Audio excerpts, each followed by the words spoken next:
You refresh the screen one more time. The email has not changed. The reply you were hoping for has not arrived. You put the phone face down on the bedside table, but within a minute you pick it up again, checking the time, checking the inbox, checking the forecast for tomorrow as though weather might somehow alter what is coming. You lie back and feel the tightness in your chest, that small knot of worry that began this afternoon and has grown steadily as the evening passed. It is not one enormous catastrophe you are facing. It is the accumulation of uncertainty. You do not know how the meeting will go. You do not know whether the decision you made last week was the right one. You do not know what someone else is thinking, what they will choose, what they will say.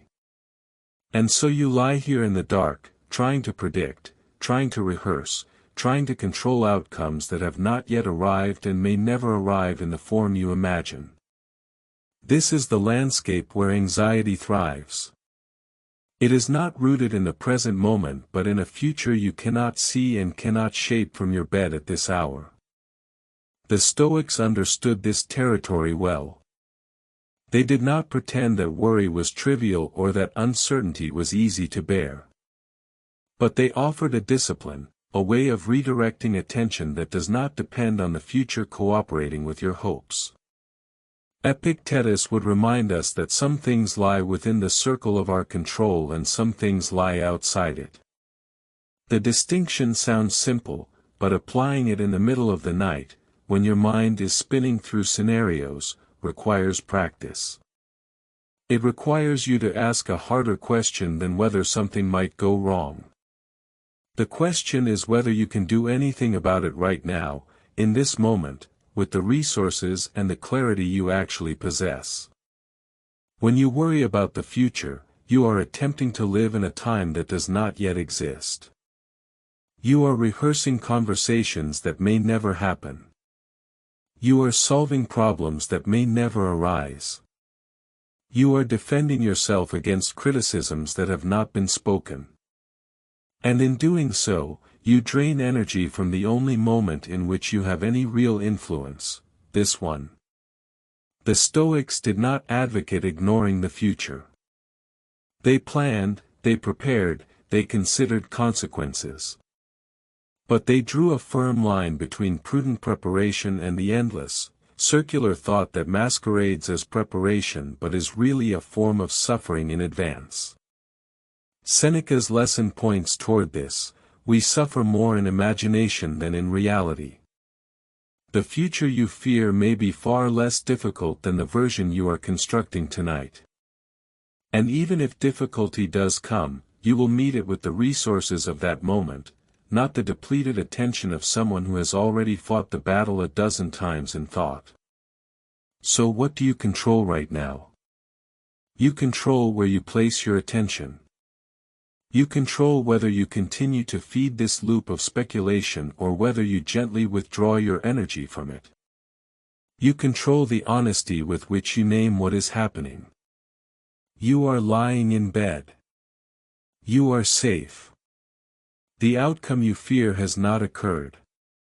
The decision is not yet required. You do not have all the information, and that is uncomfortable, but it is also true. The Stoics would ask you to acknowledge that truth without adding layers of interpretation, without turning uncertainty into catastrophe. The mind wants to close the gap, to create a story that feels complete.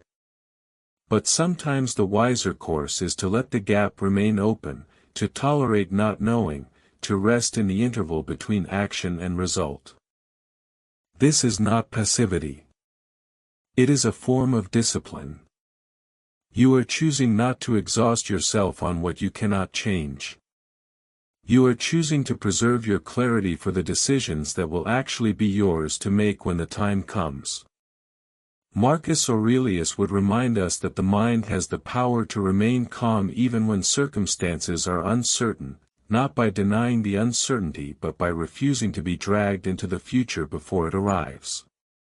He wrote often about the present as the only true ground, the only place where virtue can be practiced and where peace can be found. Everything else is shadow, projection, the restless movement of a mind that has forgotten where its true work lies. You might think that letting go of worry means letting go of care, that if you stop rehearsing every possibility you will somehow be caught unprepared. But the opposite is true.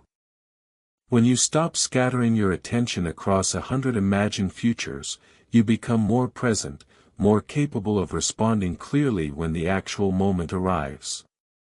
You become less reactive, less driven by the need to control what cannot be controlled. You make space for insight, for calm judgment, for the kind of response that comes not from panic but from a steady center. This is what the Stoics meant by self-control.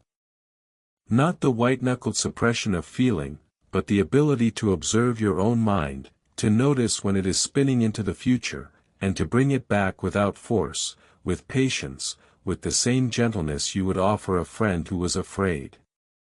Tonight, you do not need to solve everything. You do not need to know how it will turn out. You do not need to have the perfect reply ready, the flawless plan prepared, the answer to every question that might be asked.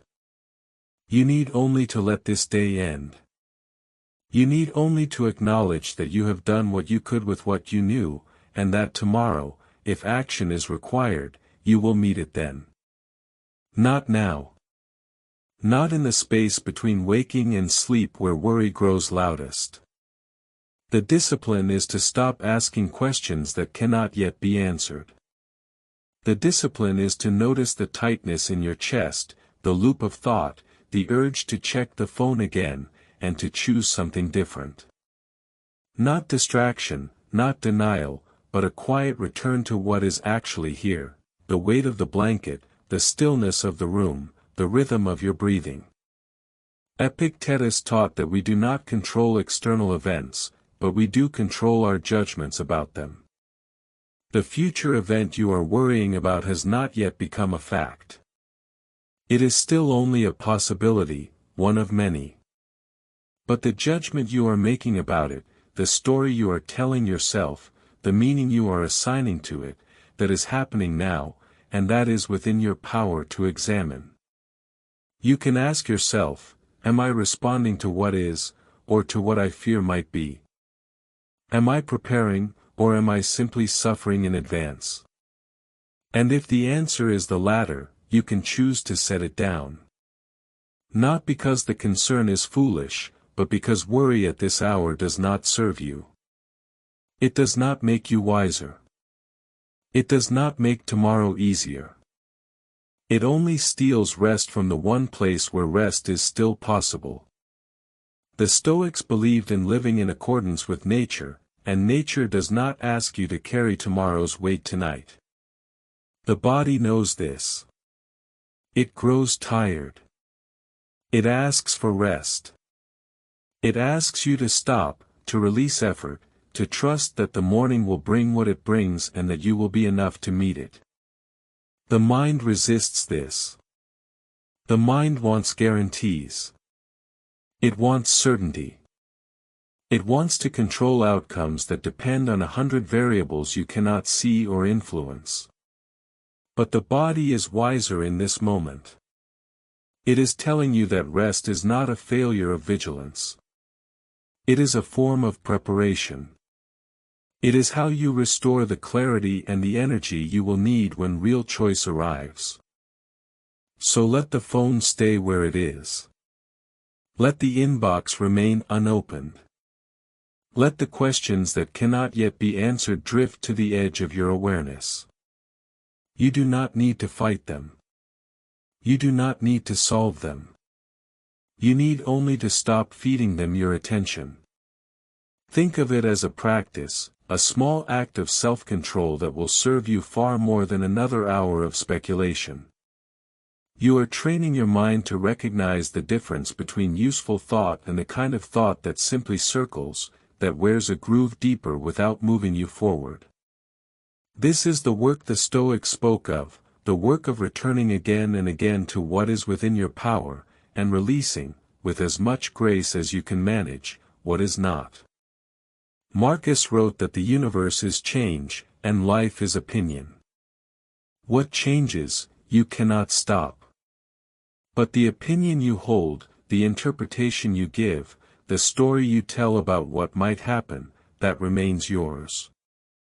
And tonight, you can choose a simpler story. You can choose to say, I do not know what will happen, and that is all right. I have done what I can. I will rest now, and I will meet tomorrow when it comes. This is not resignation. It is clarity. It is the recognition that peace does not come from controlling the future, but from releasing the illusion that you ever could. Let your breath slow. Let the tension in your shoulders ease. Let the questions fade into the background, unanswered for now, and trust that if answers are needed, they will come when they are needed. You are safe here. The night is quiet. The future is not yet real. And you, in this moment, are free to rest.